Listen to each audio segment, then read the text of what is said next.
आजच्या जगात पैशाचे व्यवहार कसे चालतात? आपण जी जागतिक आर्थिक व्यवस्था पाहतो, तिचा पाया दुसऱ्या महायुद्धानंतर घातला गेला.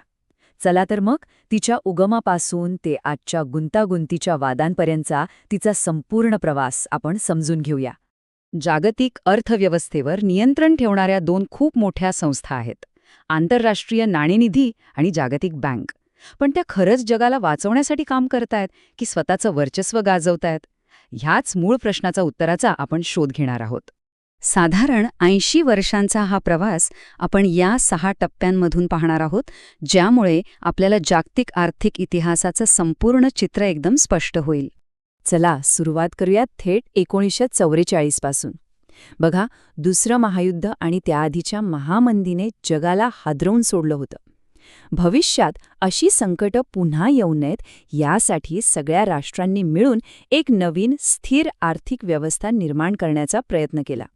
तर बघा, दुसऱ्या महायुद्धामुळे आणि त्याआधीच्या महामंदीमुळे जगाची अर्थव्यवस्था पूर्णपणे विस्कळीत झाली होती. प्रत्येक देश फक्त स्वतःच्या चलनाचं रक्षण करण्याच्या मागे लागला होता. कुणी एकमेकांवर विश्वास ठेवायला तयार नव्हतं. आणि हाच सगळा गोंधळ संपवून एक स्थिर, विश्वासार्ह व्यवस्था निर्माण करणं हेच होतं ब्रेटन वुड्स प्रणालीचं मुख्य उद्दिष्ट. ही व्यवस्था अगदी 3 मुख्य स्तंभांवर उभी होती. पहिलं, जगातल्या सगळ्या चलनांना अमेरिकन डॉलरशी जोडण्यात आलं.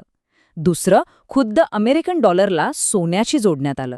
आणि तिसरं म्हणजे या सगळ्यावर देखरेख ठेवण्यासाठी IMFची स्थापना झाली. आता गंमत अशी की अमेरिकेकडे तेव्हा जगातलं सर्वाधिक सोनं होतं, त्यामुळे साहजिकच डॉलर हा जागतिक अर्थव्यवस्थेचा आधार बनला. आता IMF आणि जागतिक बँक या दोन्ही संस्थांचा जन्म एकाच वेळी झाला, पण त्यांची कामं पूर्णपणे वेगळी होती. IMFचं काम होतं चलनांच्या दरांवर लक्ष ठेवणं, तर जागतिक बँकेचं काम होतं युद्धानंतर उद्ध्वस्त झालेल्या युरोपच्या पुनर्बांधण्यासाठी पैसा पुरवणं. पण ही सोन्यावर आधारलेली व्यवस्था फार काळ काही टिकली नाही. तिच्यातच एक मोठी त्रुटी होती आणि त्यामुळेच जागतिक आर्थिक इतिहासातला एक खूप मोठा निर्णायक बदल घडणार होता. झालं असं की 1960च्या दशकात जगाची अर्थव्यवस्था तर वाढत होती, पण सोन्याचे दर स्थिर होते. त्यामुळे अनेक देशांना वाटायला लागलं की डॉलरचं मूल्य गरजेपेक्षा जास्त आहे. या वाढत्या दबावामुळे संपूर्ण व्यवस्थाच धोक्यात आली आणि अखेरीस ती कोलमडून पडली. आता खरी समस्या काय होती माहितीये? अमेरिकेच्या तिजोरीत जेवढं सोनं होतं त्याच्या जवळजवळ 4 पट जास्त डॉलर्स जगात फिरत होते. म्हणजे विचार करा, जर सगळ्या देशांनी एकाच वेळी आपले डॉलर्स देऊन सोनं मागितलं असतं तर अमेरिका ते देऊच शकली नसती. आणि ही गोष्ट जेव्हा लक्षात यायला लागली तेव्हा या संपूर्ण व्यवस्थेवरचा विश्वासच उडून गेला. ह्या एका निर्णयामुळे चलन आता सोन्यावर नाही तर सरकारच्या विश्वासावर आधारित झालं. यालाच फिएट चलन असं म्हणतात. याचा परिणाम काय झाला? तर सरकारांना आता सोन्याच्या साठ्याची चिंता न करता गरजेनुसार पैसे छापण्याची आणि कर्ज घेण्याची खूप मोठी मोकळीक मिळाली. आता ज्या उद्देशाने या संस्था बनवल्या होत्या तो उद्देशच संपला. मग त्यांच्या अस्तित्वावरच प्रश्नचिन्ह निर्माण झालं आणि म्हणूनच त्यांना स्वतःला बदलावं लागलं, नवीन भूमिका स्वीकाराव्या लागल्या. ब्रेटन वुड्स प्रणाली संपल्यावर या संस्थांना टिकून राहण्यासाठी स्वतःमध्ये मोठे बदल करावे लागले. IMFने निश्चित दरांची देखरेख सोडून आर्थिक संकटात सापडलेल्या देशांना आपत्कालीन मदत देण्यास सुरुवात केली, तर दुसरीकडे जागतिक बँकेने युरोपच्या पुनर्बांधणीवरून आपलं लक्ष हटवून जागतिक गरिबीशी लढण्यावर लक्ष केंद्रित केलं. चला आता आपण आधुनिक युगाकडे वळूया, जिथे या शक्तिशाली आर्थिक संस्थांच्या यशापयशावर एक मोठी चर्चा सतत सुरू असते. जागतिक बँकेच्या यशाचं हे एक उत्तम उदाहरण आहे. त्यांनी भारतातल्या ग्रामीण भागात हजारो किलोमीटरचे रस्ते बांधण्यासाठी मोठी गुंतवणूक केली. यामुळे लहान लहान गावं, बाजारपेठा, शाळा आणि दवाखान्यांशी जोडली गेली. याचा थेट आणि सकारात्मक परिणाम लाखो लोकांच्या जीवनावर झाला. पण नाण्याला दुसरी बाजूही असते.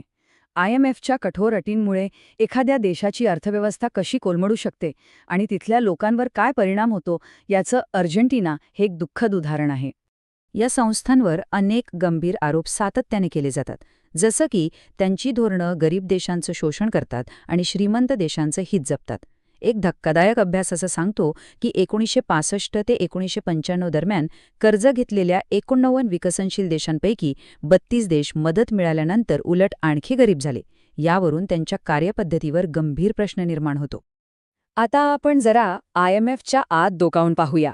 तिची प्रशासकीय रचनाच आजच्या अनेक वादांचं मूळ कारण कशी आहे हे समजून घेऊ. IMFमध्ये कुठल्या देशाचा किती प्रभाव असेल हे त्याच्या आर्थिक ताकदीवर ठरतं. प्रत्येक सदस्य देशाला एक कोटा दिला जातो, जो त्या देशाच्या वर्गणीवर अवलंबून असतो. सरळ भाषेत सांगायचं तर ज्या देशाचा कोटा मोठा त्या देशाची मतदानाची ताकद जास्त, म्हणजे जो जास्त पैसे देतो त्याचं जास्त ऐकलं जातं. हा आलेख सत्तेतील असमतोल अगदी स्पष्टपणे दाखवतो. अमेरिकेचा मताधिकार बघा, इतर मोठ्या अर्थव्यवस्थांच्या तुलनेत कितीतरी पटीने जास्त आहे. आता हे SDR म्हणजे काय? तर हे IMFने तयार केलेलं एक प्रकारचं आंतरराष्ट्रीय राखीव चलन आहे. हे खरं चलन नाही, पण सदस्य देश एकमेकांना मदत करण्यासाठी याचा वापर करतात. मात्र भविष्यात डिजिटल चलन म्हणून याचा वापर होऊ शकतो आणि त्यातून आर्थिक नियंत्रणाची एक नवीच व्यवस्था निर्माण होईल की काय, अशी भीती अनेकांना वाटते. जेव्हा कुठल्याही व्यवस्थेत सत्ता काही मोजक्या देशांच्या हातात एकवटते, तेव्हा त्याला आव्हान मिळणं स्वाभाविकच आहे. आता आपण पाहूया की या असंतुलित व्यवस्थेला पर्याय म्हणून नवीन शक्ती कशा उभ्या राहत आहेत. ब्रिक्स देशांची ही कृती म्हणजे आपण आधी चर्चा केलेल्या सत्तेच्या असमतोलतेचा एक थेट परिणाम आहे. त्यांना स्वतःच्या अटींवर जाचक धोरणांशिवाय आर्थिक मदत हवी आहे.